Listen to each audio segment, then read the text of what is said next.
राधे राधे, जय श्री कृष्णा। आप सभी का स्वागत है हमारे YouTube चैनल पर। दोस्तों, भगवान कृष्ण और श्रीमती राधा रानी की कृपा सदैव आप पर और आपके समस्त परिवार पर। आज आप सुनेंगे मार्गशीर्ष मास की कथा का 13वां अध्याय। और आज मार्गशीर्ष मास के कृष्ण पक्ष का प्रदोष व्रत है।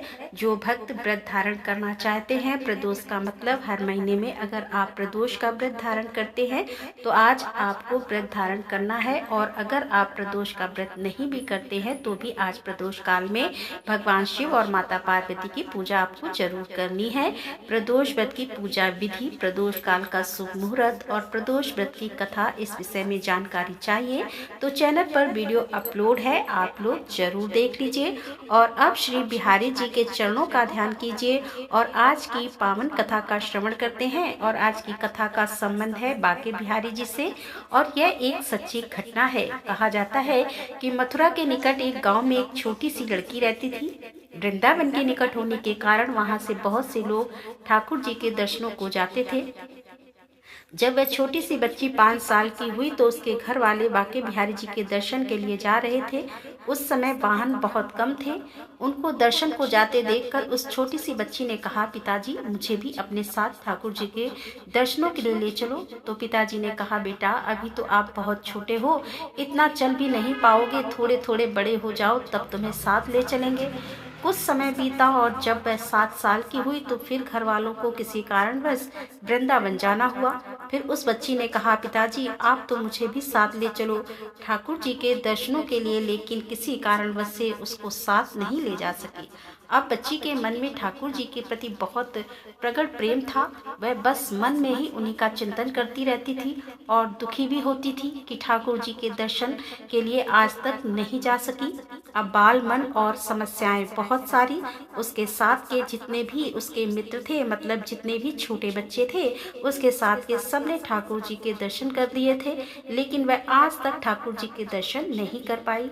तो जब वह सब मिलकर ठाकुर जी के रूप का, उनके मंदिर का वर्णन करते तो इस बच्ची के मन में दर्शन की ललक और भी बढ़ जाती थी। समय इसी प्रकार से अपने पंख लगाकर बढ़ता गया। कई अवसर मिले, लेकिन फिर भी शायद उसके भाग्य में ठाकुर जी के दर्शन नहीं लिखे थे। अब जब उसकी उम्र 17 साल की हुई तो उसके पिताजी को उसके विवाह की चिंता हो गई और उसका विवाह तय हो गया। अब संयोग कहो या उसका ठाकुर जी के प्रति प्रेम, उसका विवाह वृंदावन के सबसे पास वाले गांव में ही हो गया। अब वह लड़की बहुत प्रसन्न थी कि अब तो उसको ठाकुर जी के दर्शन होंगे। जब विवाह संपन्न हुआ तो वह अपने ससुराल गई, फिर रस्म निभाने के लिए वापस अपने घर आई। जैसे कि पग फेरे की रस्म होती है, उसे निभाने के लिए वापस अपने मायके आई। और फिर मायके से 1-2 दिन बाद जब वह अपने ससुराल जा रही थी तो अपने पति के साथ, तो बीच में यमुना नदी पर उसके पति बोले, तुम कुछ देर इधर बैठो, मैं यमुना में स्नान करके आता हूँ। अब वह जैसे ही अकेली, उस लड़की का चिंतन अब ठाकुर जी की तरफ चला गया। अब तो ठाकुर जी के दर्शन होंगे। उसने लंबा घूंघट निकाल रखा था क्योंकि गांव है, ससुराल है, और वहीं बैठ गई। फिर वह मन ही मन विचार करने लगी, देखो ठाकुर जी की कितनी कृपा है कि मेरा विवाह वृंदावन में ही हो गया है। मैं इतने सालों से ठाकुर जी को मानती हूँ पर अब तक उनसे कोई भी रिश्ता नहीं जोड़ा। फिर सोचने लगी, ठाकुर जी की उम्र क्या हो सकती है, मेरे हिसाब से लगभग 17 वर्ष के ही होंगे। मेरे पति 21 वर्ष के हैं तो उनसे थोड़े ही छोटे होंगे, इसीलिए वह मेरे पति के छोटे भाई की तरह हुए तो मेरे तो देवर की तरह। लो आज से ठाकुर जी मेरे देवर होंगे। और अब तो ठाकुर जी से नया संबंध जोड़कर उसको बहुत प्रसन्नता हुई और मन ही मन उसने कहने लगी कि ठाकुर जी आज से मैं आपकी भाभी और आप मेरे देवर हो गए। पर वह समय कब आएगा जब आप मुझे भाभी भाभी कहकर पुकारोगे। अब जब वह किशोरी यह सब सोच रही थी तभी एक किशोरावस्था का सांवला सा लड़का उधर आ गया और भाभी भाभी कहने लगा। अब ऐसी आवाज सुनकर लड़की अचानक अपने भाव से बाहर आ गई और सोचने लगी कि वृंदावन में तो मैं बिल्कुल नई हूँ, यह भाभी कहकर मुझे कौन बुला रहा है। वह नई दुल्हन थी, इसीलिए घूंघट उठाकर भी नहीं देखा कि गांव के किसी बड़े बूढ़े ने देख लिया तो बड़ी बदनामी होगी। जब वह लड़का बार बार भाभी कहता पर वह उत्तर ही ना देती, वह बालक उसके और पास आया और कहा कि भाभी कम से कम अपना चेहरा तो दिखा दो। वह परेशान हो गई। अब वह सोचने लगी कि अरे यह बालक तो बहुत जिद कर रहा है, इसीलिए उसने और कस के अपना घूंघट पकड़ा और बैठ गई, कहीं घूंघट उठाकर देख ही ना ले। अब वह सांवला सा लड़का बोला, भाभी आपने यह पर्दा क्यों कर रखा है? लड़की ने एक नजर घूंघट उठाकर उसे देखा, फिर कहा, नहीं हम तो आपको नहीं जानते, और फिर से घूंघट ओढ़ लिया। लड़का बोला, नहीं नहीं हम तो आपको जानते हैं, आप उस गांव के ही हो ना, बस कुछ ही दूर पर हमारा भी घर है। भाभी अपना चेहरा तो दिखाओ। जब कह दिया ना हम आपको नहीं जानते, इनको पता चल गया तो बहुत मार पड़ेगी। लड़की ने लड़के को धमकाया। अब वह सांवला सा लड़का फिर बोला, भाभी आप तो नाराज हो रही हो, हम आपके इतने प्यारे देवर हैं, आपसे मिलने के लिए इतनी दूर तक आ गए हैं और आप हो कि बात भी नहीं कर रही हो। क्यों, आप हमसे मिलना नहीं चाहते थे? और इतना कहते ही जब उस लड़के ने घूंघट खींच लिया और चेहरा देखा और भाग गया, थोड़ी देर में उसका पति भी आ गया और उसने अपने पति को सारी बात बता दी। पति बोला, चिंता मत करो, वृंदावन बहुत बड़ा थोड़ी ही है, कभी न कभी किसी भी गली में लड़का मिल गया हो तो हड्डी पसली एक कर दूंगा, फिर कभी भी ऐसा नहीं कर सकेगा। तुम्हें जब भी और जहाँ भी दिखे मुझे जरूर बताना। इसी प्रकार से बातें करते करते पति पत्नी दोनों घर चले गए। अब कुछ दिनों के बाद उसकी सासू माँ ने अपने बेटे से कहा कि बेटा देख, तेरा विवाह हो गया है, अब बहू मायके से भी होकर आ गई है, पर तुम दोनों अभी तक बांके बिहारी जी के दर्शन के लिए नहीं गए। कल तुम जाकर बहू को ठाकुर जी के दर्शन करा के ले आना। अगले दिन दोनों पति पत्नी ठाकुर जी के दर्शन के लिए मंदिर जाते हैं। मंदिर में बहुत भीड़ थी। लड़का कहने लगा, देखो स्त्रियों के साथ आगे जाकर दर्शन करो, मैं पीछे से आता हूँ। अब वह आगे तो चली गई पर घूंघट नहीं उठाती। उसको डर लगता कि कोई बड़ा बूढ़ा देखेगा तो कहेगा कि नई बहू घूंघट के बिना ही घूम रही है। बहुत देर हो गई तो पीछे से पति ने आकर कहा, अरे बाबली, ठाकुर जी के सामने खड़ी है, घूंघट क्यों नहीं हटा रही है? घूंघट नहीं खोलेगी तो प्रभु जी के दर्शन कैसे करेगी?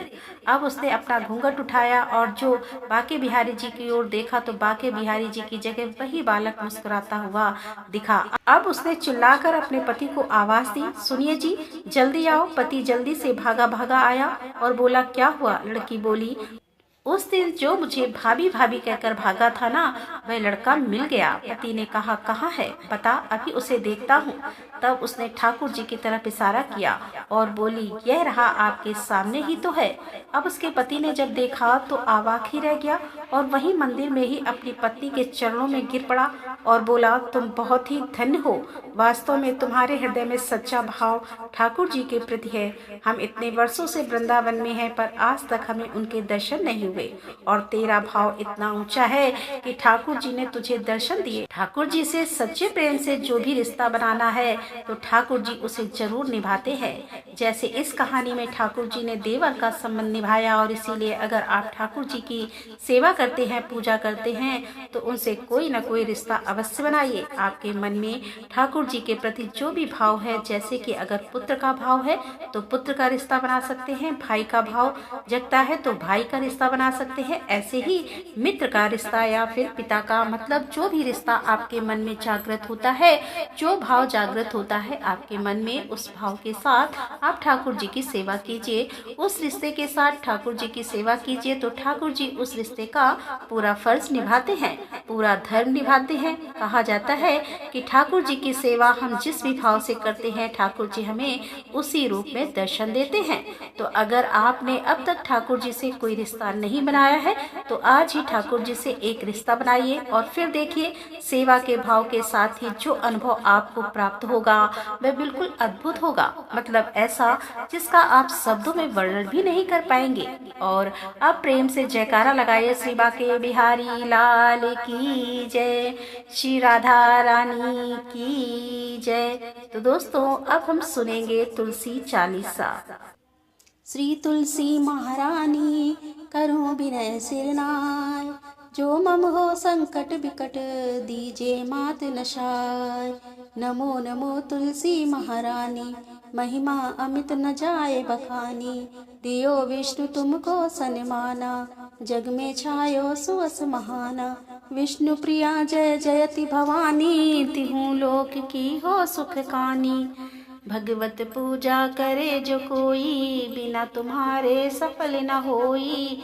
जिन घर तब नहीं होए निवासा, उस घर करें विष्णु नहीं बासा। करे सदा जो तब नित सुमिरे, ते के काज होए सब पूर्ण। कार्तिक मास महात्म्य तुम्हारा, को जानत है सब संसारा। तब पूजन जो करे कुंवारी, पावे सुंदर बरस कुमारी। करे जो पूजा नित प्रति नारी, सुख संपत्ति से होए सुखारी।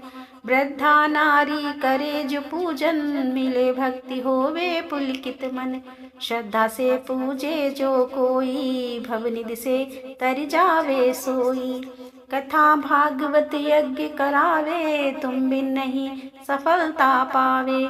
छायो तब प्रताप जग भारी, ध्यावत तुम ही सकल चितधारी। तुम ही मात यंत्रण तंत्र में, सकल काज सिद्ध होवे क्षण में।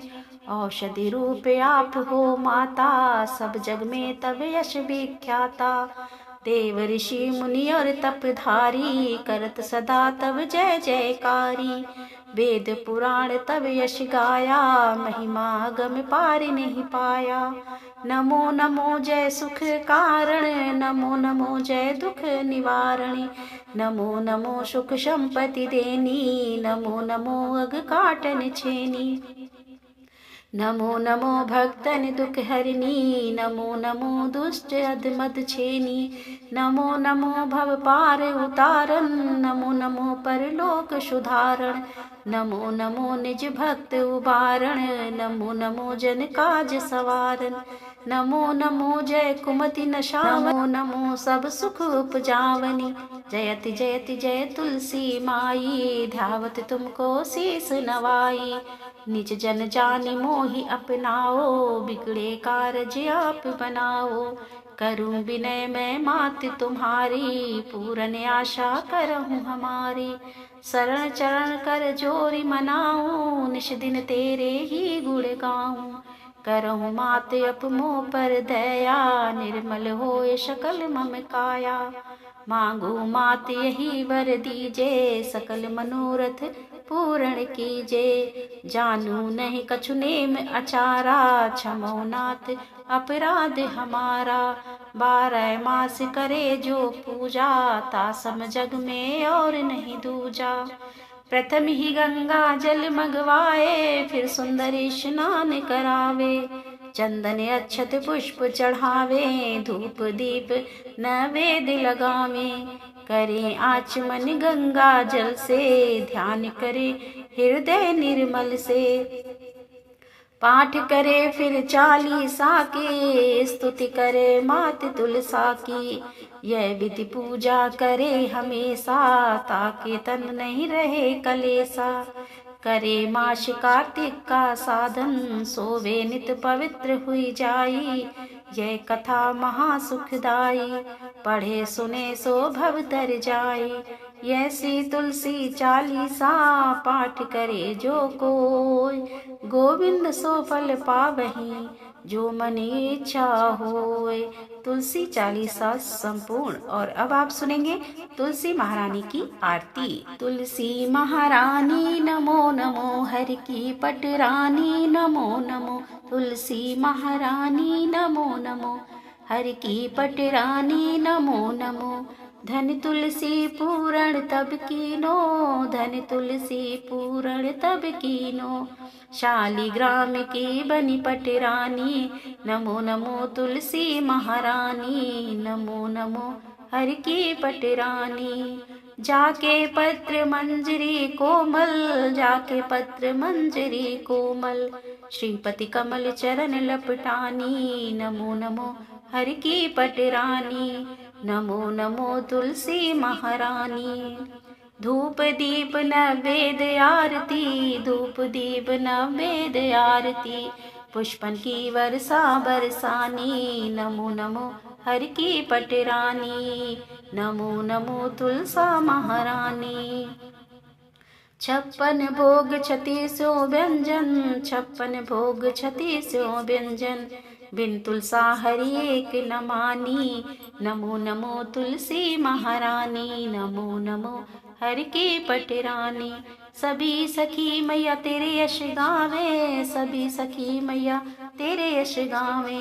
भक्ति दान दीजे महारानी, नमो नमो तुलसा महारानी। नमो नमो हर की पटरानी, नमो नमो तुलसा महारानी। नमो नमो हर की पटरानी। बोल तुलसी मैया की जय। दोस्तों उम्मीद करती हूँ कि आज की कथा आपको जरूर पसंद आई होगी। वीडियो अच्छी लगी हो तो लाइक कीजिए, शेयर कीजिए और कमेंट बॉक्स में राधे राधे जरूर लिखें। और अगर आप चैनल पर पहली बार आए हैं, अभी तक आपने चैनल को सब्सक्राइब नहीं किया है, तो आज की वीडियो अगर आपको अच्छी लगे तो चैनल को सब्सक्राइब करके बेल आइकन को जरूर प्रेस कर लीजिए। इससे ये होगा कि इस चैनल पर जो भी नई वीडियो अपलोड होगी उनकी नोटिफिकेशन आपको सही समय पर प्राप्त होगी। मिलती हूँ अगली वीडियो के साथ, तब तक के लिए राधे राधे, जय श्री कृष्णा, हर हर महादेव, जय भोलेनाथ।